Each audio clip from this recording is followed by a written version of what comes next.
तो देखो पवन सिंह का एक वीडियो सोशल मीडिया पे काफ़ी वायरल देखने को मिल रहा है, जिसमें पवन सिंह बिजली रानी से वीडियो कॉल पे बात कर रहे हैं, जो कि बातचीत के दौरान काफ़ी इमोशनल भी हो गए। और बिजली रानी कौन है? वही जो पिछले कुछ दिनों पहले जिनको पवन सिंह ने खुद अपने पास लखनऊ में बुलाकर उनका इलाज अपने पैसों से कराया था, और फिर इलाज करा देने के बाद उनको उनके घर तक छोड़ भी दिया था।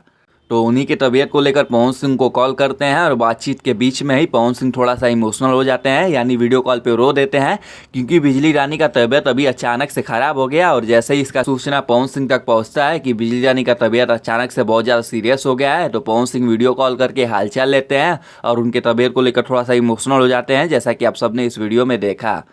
खैर देखो, पवन सिंह के इस चीज़ से कुछ पब्लिक पवन सिंह को फुल सपोर्ट कर रही है कि पवन सिंह बहुत ही नेक काम कर रहे हैं, लेकिन कुछ पब्लिक ऐसी भी है जो कि ज्योतिष सिंह के पापा को लेकर खूब ट्रोल भी कर रही है कि ज्योतिष सिंह के पापा ने इंटरव्यू दिया था, बताया था कि जब मैं भी सीरियस था तो मुझे देखने के लिए पवन सिंह नहीं आए थे। तो इसी चीज़ को लेकर पब्लिक ने बोला कि पवन सिंह जो हैं सिर्फ एक तरफा काम करते हैं, जो भी हैं सिर्फ मतलब से मतलब रखते हैं। मतलब देखो, कुछ ऐसी पब्लिक भी है जो कि पवन सिंह का विरोध भी करती है, तो अब क्या ही कहा जाए। बाकी आप लोग अपनी राय कमेंट बॉक्स में जरूर दें और बताएं कि क्या पवन सिंह बिजली रानी का इलाज करा के सही किए हैं या गलत।